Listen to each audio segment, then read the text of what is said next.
하나님의 말씀 봉독하겠습니다. 출애굽기 18장 13절에서 27절까지의 말씀입니다. 구약성경 109면 어간에 있습니다. 이튿날 모세가 백성을 재판하느라고 앉아있고 백성은 아침부터 저녁까지 모세 곁에 서 있는지라. 모세의 장인이 모세가 백성에게 행하는 모든 일을 보고 이르되 내가 이 백성에게 행하는 이 일이 어찌됨이냐? 어찌하여 내가 홀로 앉아있고 백성은 아침부터 저녁까지 내 곁에 서 있느냐? 모세가 그의 장인에게 대답하되 백성이 하나님께 물으려고 내게 오미라. 그들의 일이 있으면 내게로 오나니 내가 그 양쪽을 재판하여 하나님의 율례와 법도를 알게 하나이다. 모세의 장인이 그에게 이르되 내가 하는 것이 옳지 못하도다. 너와 또 너와 함께한 이 백성이 필경 기력에 쇠하리니 이 일이 내게 너무 중함이라. 내가 혼자 할 수 없으리라. 이제 내 말을 들으라. 내가 내게 방침을 가르치리니 하나님이 너와 함께 계실지로다. 너는 하나님 앞에서 그 백성을 위하여 그 사건들을 하나님께 가져오며 그들에게 율례와 법도를 가르쳐서 마땅히 갈 길과 할 일을 그들에게 보이고, 너는 또 온 백성 가운데서 능력 있는 사람들 곧 하나님을 두려워하며 진실하며 불의한 이익을 미워하는 자를 살펴서 백성 위에 세워 천부장과 백부장과 50부장과 10부장을 삼아 그들이 때를 따라 백성을 재판하게 하라. 큰 일은 모두 내게로 가져갈 것이요 작은 일은 모두 그들이 스스로 재판할 것이니 그리하면 그들이 너와 함께 담당할 것인즉 이 일이 내게 쉬우리라. 내가 만일 이 일을 하고 하나님께서도 내게 허락하시면 내가 이 일을 감당하고 이 모든 백성도 자기 곳으로 평안히 가리라. 이에 모세가 자기 장인의 말을 듣고 그 모든 말대로 하여 모세가 이스라엘 무리 중에서 능력 있는 사람들을 택하여 그들을 백성의 우두머리 곧 천부장과 백부장과 50부장과 10부장을 삼음에 그들이 때를 따라 백성을 재판하되 어려운 일은 모세에게 가져오고 모든 작은 일은 스스로 재판하더라. 모세가 그의 장인을 보내니 그가 자기 땅으로 가니라. 아멘. 모세의 장인 이드로가 모세를 찾아와 만나게 되고 모세로부터 들은 이야기가 있습니다. 그것은 하나님께서 이스라엘 백성들을 구원하시기 위하여서 얼마나 큰 능력과 이적으로 일을 하셨는가라고 하는 것입니다. 이 모든 일을 듣고는 이드로가 하나님을 예배하고 또 모세와 아론과 이스라엘 장로들과 함께 교제를 나누게 됩니다. 이러는 가운데 이드로가 보게 된 것이 있습니다. 그것은 모세가 백성들을 위하여 재판하기를 하루 종일 하면서 애쓰고 있는 것이죠. 그리고 이스라엘 백성들도 그 재판을 받기 위하여서 하루 종일 기다리면서 힘들어하는 것들을 보게 됩니다. 이러한 모습들을 보면서 이드로는 모세가 행하는 이 일들이 옳지 못하다라고 이야기하면서 한 가지 제안을 하게 되는데, 그것은 조직을 갖추는 것입니다. 백성 가운데에서 하나님을 두려워하며 진실하며 불의한 이익에 눈멀지 않은 그러한 자들을 살펴서 천부장과 백부장과 50부장과 10부장을 세우는 것입니다. 이들이 모세를 대신하여서 작은 일들을 판단하고 큰 일들은 모세에게 가져오도록 함으로써 일을 분배하여 모세나 이스라엘 백성들이 편할 수 있도록 제안을 하게 됩니다. 모세의 수용을 통하여서 조직이 만들어지게 됩니다. 그런데 이 오늘의 말씀은 단순히 조직을 만들어서 절차를 간소화함으로써 능률적으로 일하게 되었다라든가 또는 모세에게 집중된 권력을 분배하여서 공평하게 만들었다라고 하는 것을 의미하지는 않습니다. 오늘 이 말씀 속에서는 훨씬 근본적인 차원에서의 접근이 필요하고 또 그 말씀에 대한 내용을 볼 것이 있습니다. 이드로의 이야기를 들어보면 모세나 또 이스라엘 백성들이 이 일을 하는 데 있어서 부족하고 잘 하지 못하는 부분들에 대한 지적을 하고 있습니다. 18절에도 보면 너와 또 너와 함께한 이 백성이 필경 기력이 쇠하리니 이 일이 내게 너무 중하다. 그리고 내가 혼자 할 수 없다라고 하는 이야기를 하고, 또 그와 대하여서 하나님 앞에서 그 백성을 위하여 이 사건들을 하나님께 가져오게 하고, 또 하나님께서도 내게 허락하시면 이 일을 내가 하리라 라고 하는 말들을 하면서 결국엔 중심을 무엇으로 모으는가 하면 하나님께 모으고, 또 모세나 이스라엘 백성들이 하나님 앞에서 은혜가 필요하다라고 하는 사실들을 근본적인 차원에서 접근을 하고 있습니다. 물론 모세는 우리가 잘 알고 있는 대로 하나님 앞에 충성된 자이고, 또 하나님께서 맡겨주신 하나님의 백성들을 섬기는데 온 열심을 다하는 자입니다.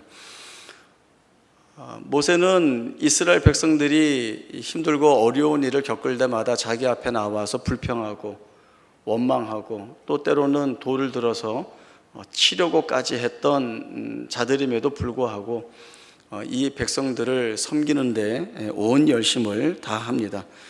그만큼 겸손하고 이스라엘에 대하여서 사랑과 풍성한 긍휼을 지닌 자인 것을 분명히 우리가 알 수 있습니다. 이들을 위하여서 아침부터 밤늦게까지 하루 종일 재판함으로 인하여서 이들의 필요, 하나님의 뜻을 물으러 오는 것에 대한 그 필요를 채워주고, 또 그러한 재판들을 통하여서 이들에게 하나님의 율례와 법도를 알게 하고자 하는 목적들을 성실하게 수행해 나가게 됩니다. 그러나 이드로의 제안이나 또 말씀이 지니고 있는 근본적인 문제에서 접근을 할 때 우리가 보아야 할 것은 이것입니다. 아무리 충성되이 헌신하고 또 지혜롭게 하더라도 사람이 홀로 완전할 수는 없다라고 하는 것입니다. 거기에는 늘 어떤 모양으로든 부족함이 있고 결함이 있고 완전할 수 없다라고 하는 것이죠. 물론 모세가 본인 스스로 내가 제일 중요한 책임을 맡고 있기 때문에 이 일은 누구와 나누어서 할 수 없고 나 혼자 해야 된다라고 하지 않고 있지만, 그러나 모세도 사람이고, 또 이드로가 지적하고 있는 대로 내가 홀로 감당할 수 없다라고 하는 그 안에는 모세와 이스라엘 백성 모두에게 자신들이 하는 일이 아닌 다른 필요가 있다라고 하는 사실을 보여주게 됩니다. 이러한 사실을 아는 가치는 어디에 있는가 하면 우리에게 하나님의 은혜가 필요하다라고 하는 자리까지 나아가게 하는 것입니다. 하나님의 은혜가 필요하다라고 하는 대척점에는 어떠한 생각이 맞물리는가 하면 내가 한다라고 하는 자기의 힘과 능력에 대한 자랑, 그리고 자기 사랑에 귀결될 수밖에 없는 모습들을 보게 됩니다. 우리 모두 인간이 지니고 있는 연약함인데요, 말씀 한 군데를 함께 찾아보겠습니다. 신명기 8장 11절에서 20절까지의 말씀입니다. 구약성경 274조 신명기 8장 11절에서 20절까지의 말씀 보겠습니다. 신명기 8장 11절부터 말씀 봅니다. 내가 오늘 내게 명하는 여호와의 명령과 법도와 규례를 지키지 아니하고 내 하나님 여호와를 잊어버리지 않도록 삼갈지어다. 내가 먹어서 배부르고 아름다운 집을 짓고 거주하게 되며, 또 내 소와 양이 번성하며 내 은금이 증식되며 내 소유가 다 풍부하게 될 때에 내 마음이 교만하여 내 하나님 여호와를 잊어버릴까 염려하노라. 여호와는 너를 애굽 땅 종되었던 집에서 이끌어내시고 너를 인도하여 그 광대하고 위험한 광야 곧 불뱀과 전갈이 있고 물이 없는 간주한 땅을 지나게 하셨으며, 또 너를 위하여 단단한 반석에서 물을 내셨으며 내 조상들도 알지 못하던 만나를 광야에서 내게 먹이셨나니, 이는 다 너를 낮추시며 너를 시험하사 마침내 내게 복을 주려 하심이었느니라. 그러나 내가 마음에 이르기를 내 능력과 내 손의 힘으로 내가 이 재물을 얻었다 말할 것이라. 내 하나님 여호와를 기억하라. 그가 내게 재물 얻을 능력을 주셨습니다. 이같이 하심은 내 조상들에게 맹세하신 언약을 오늘과 같이 이루려 하심이니라. 내가 만일 내 하나님 여호와를 잊어버리고 다른 신들을 따라 그들을 섬기며 그들에게 절하면 내가 너희에게 증거하노니 너희가 반드시 멸망할 것이라. 여호와께서 너희 앞에서 멸망시키신 민족들 같이 너희도 멸망하리니 이는 너희가 너희 하나님 여호와의 소리를 청종하지 아니함이니라. 죄가 지니고 있는 대표적인 성향은 하나님을 잊어버리는 것입니다. 지금 함께 읽은 말씀 가운데서도 가장 중요하게 그리고 가장 강조되고 있는 말씀은 하나님을 잊지 말라라고 하는 것입니다. 이스라엘 백성들은 결국 하나님이 약속해 주신 가나안 땅에 들어가게 될 것입니다.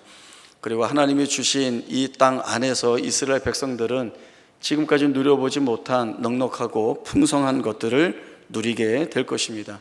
왜냐하면 하나님이 주시는 그 땅은 하나님이 돌아보시는 땅이고 연초부터 연말까지 여호와의 눈이 그 땅 위에 항상 있기 때문에 무엇이 부족하거나 모자라거나 잘못될 것이 없는 그러한 땅입니다.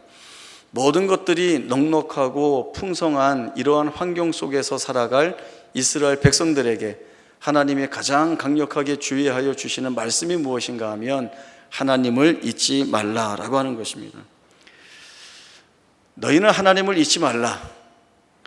너희가 여호와를 잊어버릴까 염려하는 것이 하나님이 이 백성을 향하여 가지고 계시는 마음인 것입니다. 사람이 지니고 있는 부패한 본성은 무엇을 잘 이루고 무엇을 손에 쥐게 되었을 때에 즉각적으로 드러나는 생각은 내가 했다, 내가 이루었다 라고 하는 것입니다. 자기 능력에 대한 자랑과 자기 힘에 대한 자랑을 놓치지 않고 있습니다. 그래서 신명기 8장 17절에서 보듯이 내 능력과 내 손의 힘으로 내가 이 재물을 얻었다고 이스라엘 백성들은 말하게 된다는 것입니다. 이 짧은 문장에 내가 라고 하는 말이 3번이나 반복되어 있습니다. 내 능력으로, 내 손의 힘으로 내가 이 재물을 얻었다라고 하는 것입니다. 여기에는 다 나라고 하는 자기에게 집중되어 있지, 사실은 그 오랜 기간 동안 이스라엘 백성들 가운데 찾아오셔서 그들을 애굽에서 이끌어내시고 오랜 세월 동안 만나와 반석에 내는 생수로 먹이시고, 그리고 이들에게 하나님이 얼마나 자기 백성을 사랑하시는지 지키시고 보호하시는지, 그래서 동행하심으로 인하여서 하나님의 하나님 되심을 얼마나 놀랍게 증거하셨는지를 다 잊어버리고 내가 다 했다라고 하는 자랑만 남게 된다는 것입니다. 하나님이 이스라엘 백성들에게 원하시는 것은 하나님 앞에 나와서 무엇을 하고 안 하고의 문제도 아니고 무엇을 바치고 안 바치고의 문제도 아닙니다.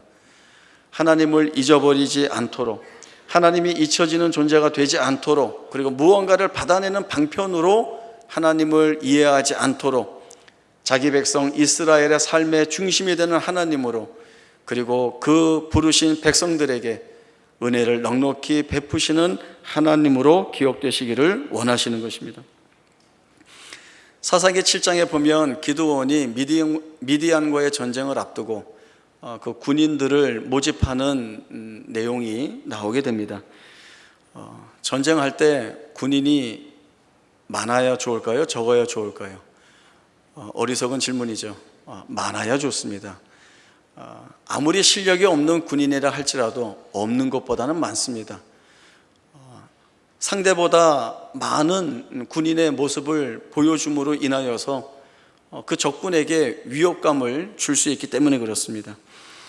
그러나 이 군인을 모집하는 이 자리에서 하나님은 기드온에게 의미심장한 말씀을 주십니다.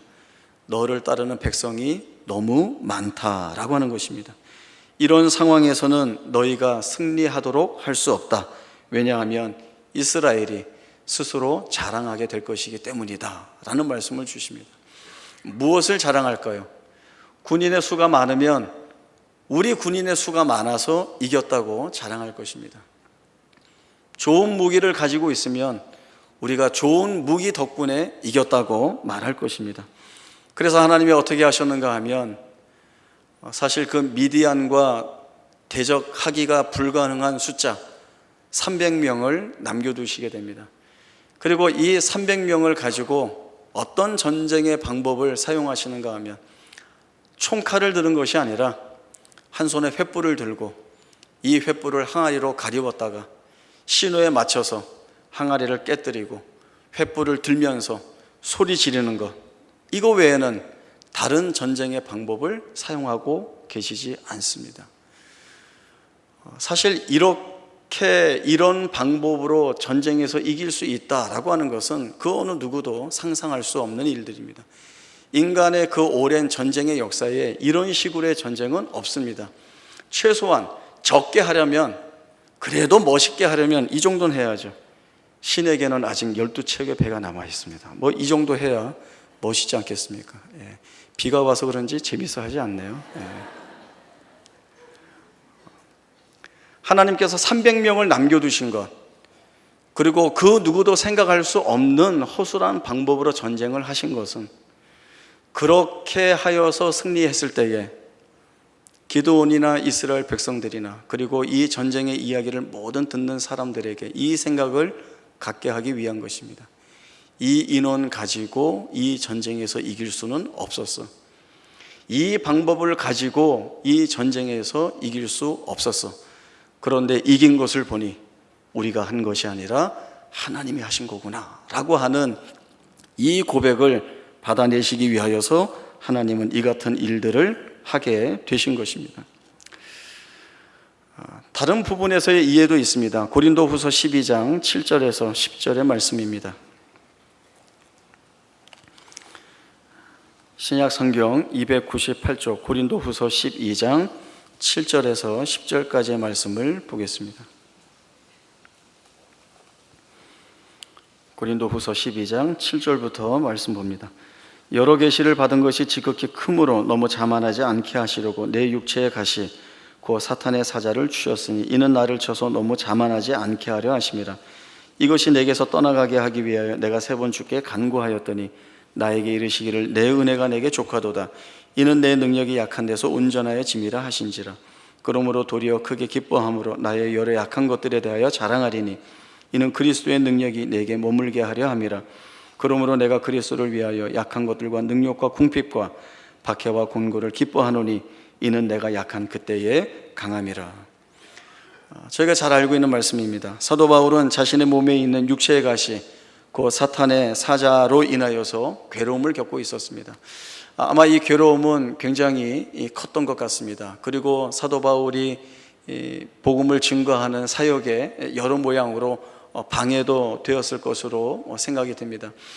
이러한 육체의 가시를 제해달라고 하나님께 간구하는데 하나님께서는 내 은혜가 내게 이미 족하다라고 하는 의외의 말씀을 주십니다.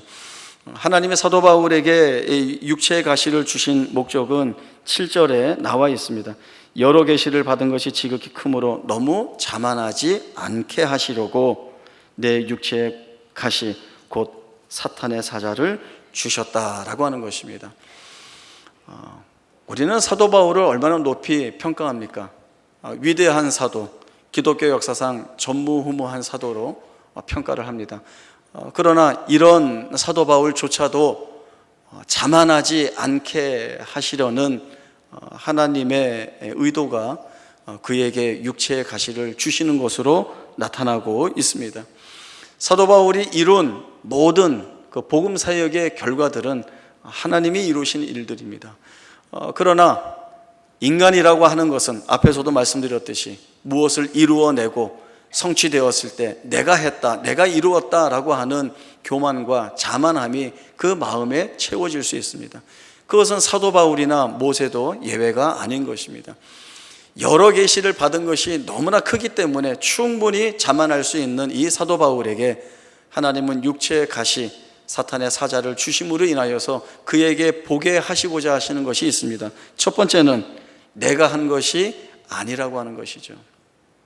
가장 부패한 본성에서 드러날 수 있는 내 능력과 내 힘으로 내가 이루었다라고 하는 것을 주저앉히게 하실 하나님의 그 은혜가 어떤 모양으로 드러나는가를 분명하게 보여주십니다. 너는 구하고 있지만 이미 너에게 주어진 은혜는 족하다라고 하는 것입니다. 그 말씀은 무엇입니까? 네가 하는 것이 아니라 내가 하고 있다라고 하는 분명한 하나님의 메시지입니다. 또 두 번째로는 내가 처한 현실이 너무나 미약하고 부족하고 시련을 겪고 곤고하다 할지라도 그런 조건 속에서 오히려 연약할 때 더 강하게 드러내시는 하나님의 일하심, 그리고 그 하나님의 일하심이 이루실 일들이 있다라고 하는 사실을 보게 하여 주심으로 인하여서 내가 이 조건 속에서 어떤 일을 할까, 내가 여기에서 무엇을 이룰 수 있을까라고 하는 그 한탄과 그 비탄을 하나님이 하나님의 은혜로 잠재워 주시는 것입니다. 내려앉히는 것입니다. 너희가 묶여있는 조건으로 인하여서 너희가 무엇을 할 수 없다고 하는 그 자리에서조차도 하나님이 일하시기 때문에 너희가 해야 될 것은 내가 한다가 아니라 하나님이 하신다를 고백하고, 그리고 그 하나님이 이루실 일들에 대한 기대를 가지고 나아가야 된다라고 하는 말씀을 이 사도 바울을 통하여서 주시는 것입니다. 어떤 일들은 우리가 충분히 예측할 수 있습니다. 왜냐하면 조건이나 여러 상황들이나 내용들을 살펴봄으로써 가늠할 수 있기 때문에 그렇습니다. 지금 월드컵을 하고 있죠. 여러 팀들이 각각 시합을 하고 있는데, 시합을 하기 전에 여러 수없이 많은 예측들이 나옵니다. 그러한 예측들이 가능한 것은 각 팀의 전력을 분석하고, 또 그 팀이 지금까지 시합해온 승패의 결과들을 가지고, 그리고 두 팀 간의 비교를 통하여서 충분히 예측을 하게 됩니다. 그러나 충분히 예측을 한다고 하지만, 그러나 무엇이 있습니까? 그렇게 되지 않는 경우가 분명히 있게 되죠. 우리나라와 독일의 시합 같은 것을 저희가 이야기해 볼 수 있습니다. 독일은 세계 1위입니다. 그리고 우리나라는 정확히는 모르지만 50위권 밖에 있는 걸로 알고 있습니다. 그리고 여러 전문가들이 이야기를 하죠. 한국이 독일을 이긴다면 그것은 1%의 기적을 바라는 것이다. 거의 불가능하다라고 이야기를 합니다. 어떻게 됐습니까? 우리가 이겼습니다. 모두가 놀랬죠. 세상에서도 이런 일들은 충분히 일어나고 발생이 됩니다. 그렇다면 하물며 우리가 창조주 하나님, 만물의 주인이신 하나님이 내 생애를 주관하고 계시고 섭리하고 계신다고 믿고 있다면, 우리가 처한 조건에 우리의 시선을 빼앗겨서 그 안에서 어떠한 가능성도 또 어떠한 은혜도 기대할 수 없다고 한다면, 그야말로 그것은 믿음이 없는 것입니다. 내가 처한 조건과 상관없이 하나님의 은혜가 더 큰 일들을 만들어내신다라고 하는 이 고백을 가지고 사는 우리라고 한다면, 하나님의 일하심과 그 일하심이 만들어내는 하나님의 목적과 결과에 대한 기대를 가지고 있어야 합니다. 제 동기 선교사님이 한 나라에 복음을 전하기 위하여서 사명을 가지고 그 나라에 가셨습니다. 그런데 자꾸 어려운 일들이 발생함으로 인하여서 결국엔 그 나라에서 추방되게 되고 자꾸 이렇게 외진 지역으로 내몰리게 되었습니다. 그래서 결국엔 어떤 한 지역으로 들어가게 되었는데, 가서 보니까 그 지역에 이미 오래전에 와 계신 외국 선교사님이 이곳에서는 더 이상 선교 사역을 할 수 없다, 이렇게 생각하고 포기하고 떠나는 때였다고 합니다. 그런 형편을 보니까 나도 여기 있기가 힘들겠다, 나도 다른 지역으로 가야겠다라고 하는 생각을 하게 되었는데, 그때 마음에 이러한 생각이 들었답니다. 나마저 이 땅을 버리고 떠난다면 이 땅에 있는 사람들은 복음을 들을 기회를 영원히 잃어버리겠구나라고 하는 것입니다. 그래서 남기로 다짐하였고 거기에 남으셨습니다. 시간이 지난 다음에 그 이후에 사역에 대한 소식들이 들려왔는데, 저희들이 기대하는 소식은 어떤 것이겠습니까? 외국의 선교사님도 포기하고 떠나는 그 땅에 우리나라 선교사님이 생명을 바치는 그러한 헌신의 결단과 결심을 갖고 남았다고 한다면, 이제 드러나야 되는, 들리는 소식들이 뭔가 하면 하나님께서 그곳에 큰 구원의 역사를 드러내 보여주셔서 많은 사람들이 복음을 듣고 주께 돌아오는, 그리고 한 마을이 변화되고 그 옆에 마을이 변화되고, 이러한 파급 효과에 의해서 그 지역 전체가 하나님을 잘 믿는 지역이 되었다. 이런 것들을 저희들이 기대하죠. 왔던 소식은 이겁니다. 사람을 만나볼 수 없다는 겁니다. 너무나 열악한 지역이기 때문에 그곳에 있는 사람들도 아침 일찍 일어나 일하기 위하여서 먼 지역으로 일하러 나갔다가 밤늦게 돌아오는 겁니다.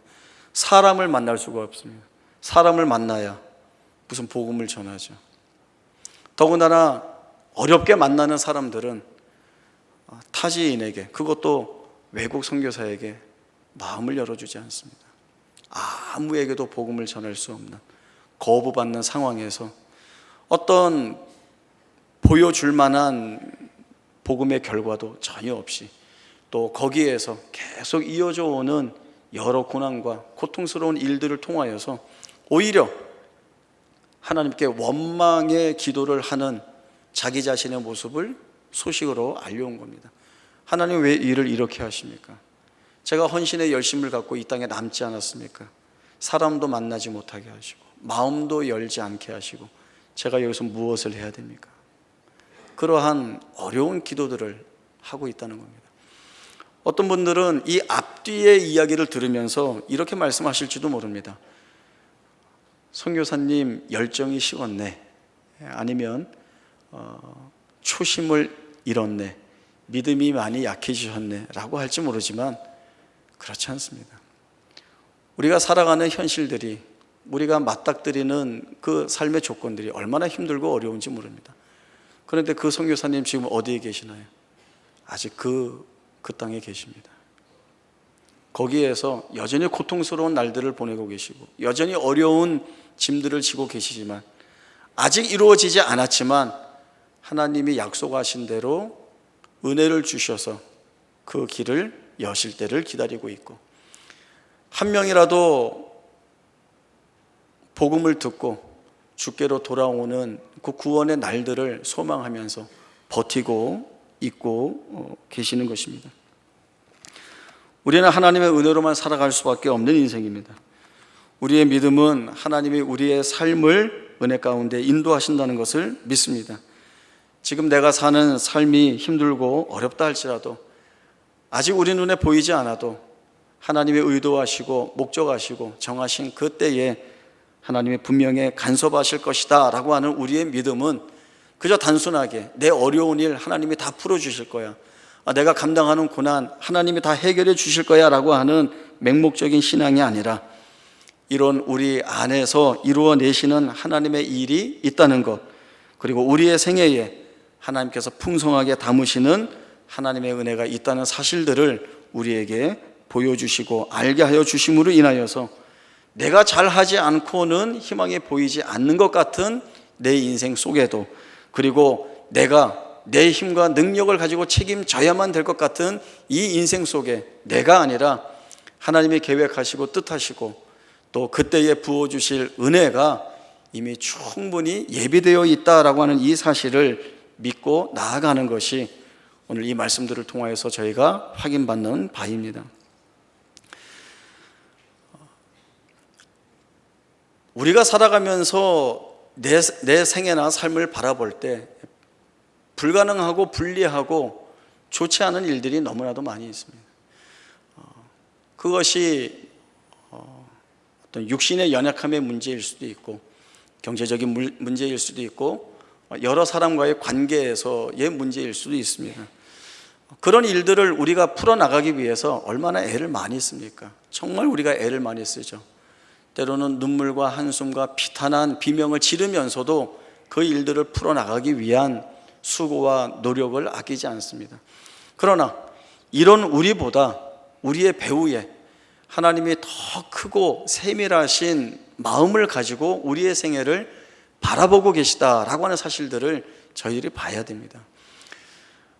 어제 들은 얘기인데요, 우리 큰애가 아들인데 부모가 볼 때는 마음에 안 듭니다.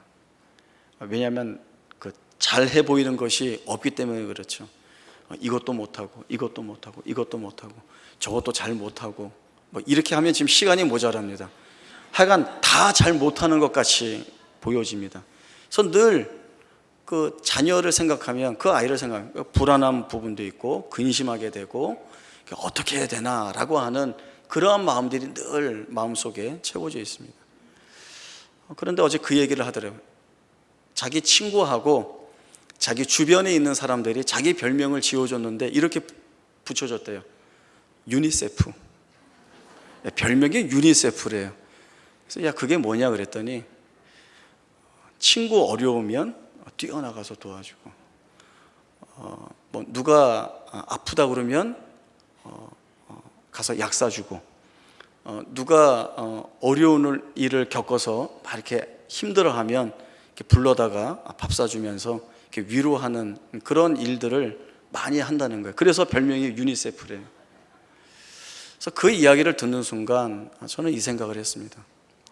나는 이 아이의 생애 속에서 내가 보고 판단하는 것으로 인하여서 근심하고 불안해하고 어떻게 하나라고 하는 마음들을 끝내 놓치지 못하고 있었는데, 보이지 않는 곳에서 어떤 좋은 모습, 잘하는 모습을 해나가고 있다라고 하는 모습을 볼 때 그 아이가 잘하는 것이 아니라 하나님이 얘를 돌보고 계시는구나, 하나님이 이 아이에게 은혜를 주고 계시는구나를 생각하게 되었습니다. 그러면 제가 그 아이에 대해서 더 이상 불안해하거나 근심할 것이 없죠. 하나님이 은혜 주시고 계시다는데, 끝내 그 아이의 생애 속에서 만들어내실 하나님의 의도와 목적이 있다라고 한다면 지금 내 손에서 이 자녀에 대한 근심과 불안을 충분히 털어내야 되겠다라고 하는 그러한 마음이 들었습니다. 예, 감사합니다. 이드로가 모세에게 조직을 갖춰야 된다라고 제안한 것은 효율적인 면을 따지는 것이 아니라 모세나 이스라엘 백성들이나 또 나아가서 우리 모두나 부족함과 연약함을 지니고 있다. 그럼에도 불구하고 하나님께서는 우리 안에 하나님의 은혜를 담아주셔서 하나님이 우리를 통하여 이루실 일들을 충분히 이루신다라고 하는 이 사실을 보게 하는 것입니다. 그래서 모든 부분에 하나님에 대하여 집중하는 모습을 갖게 하고, 그리고 하나님의 은혜가 우리의 생애에 왜 필요한지를 알게 하는 이 같은 말씀을 주시는 것입니다. 하나님이 내 인생에 여러 모양의 은혜를 담으실 것을 기대해야 합니다. 그리고 그 기대를 가지고 오늘을 사는 것이 아브라함이 바랄 수 없는 중에 바라고 믿었던 그 믿음을 갖게 되는 것입니다. 오늘 설교 말씀의 결론으로 로마서 4장 18절에서 22절의 말씀을 보겠습니다.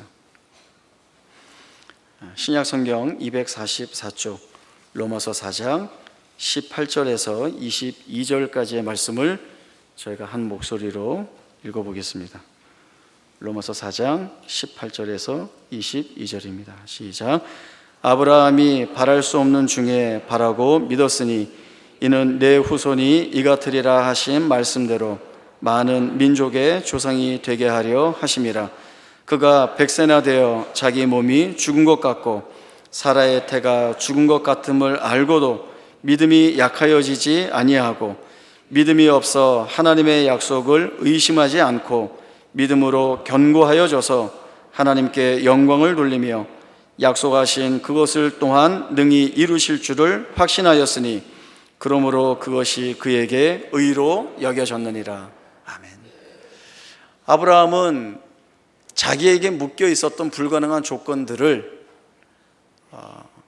보지 않았습니다. 오히려 그 불가능한 속에서도 하나님이 주신 약속이 더 위대하다는 것을 믿었고, 또 하나님이 주신 그 약속이 이루어낼 것이 무엇인가를 분명히 믿었기 때문에 그는 흔들리지 않는 믿음으로 하나님 앞에 섰고, 하나님은 이것을 그에게 의로 여겨주셨습니다. 우리의 고백은 이것입니다.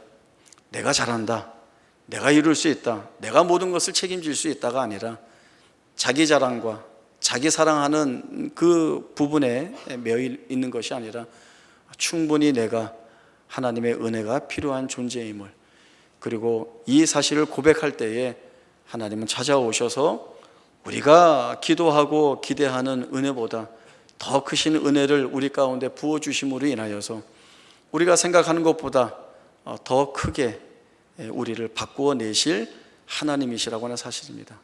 그래서 늘 이런저런 설교 가운데 제가 여러분에게 늘 반복하여 말씀드리는 것이 담대할 수 있다라고 하는 것입니다. 우리가 무엇 다 잘 가지고 있어서 우리가 어떤 조건들을 충분히 채워서 내가 손에 쥐고 있고 내가 지닌 것으로 인하여서 그래서 내가 담대하다라고 하는 표현이 아니에요. 이것은 사실 의미가 없습니다. 왜냐하면 조건에 우리가 묶이지 않기 때문에, 하나님 또 조건에 묶이지 않은 우리 안에서 일하실 것이기 때문에 이것은 아무 의미가 없는 것입니다. 하나님이 일하신다는 것이죠. 그 하나님이 이루실 일들에 대한 담대한 믿음을 가지고 그 하나님 앞에 서는 것이 바로 은혜를 입은 자의 참다운 모습인 것입니다. 이 은혜의 모습이 저와 여러분의 생애에 가득 차기를 바랍니다. 기도하겠습니다.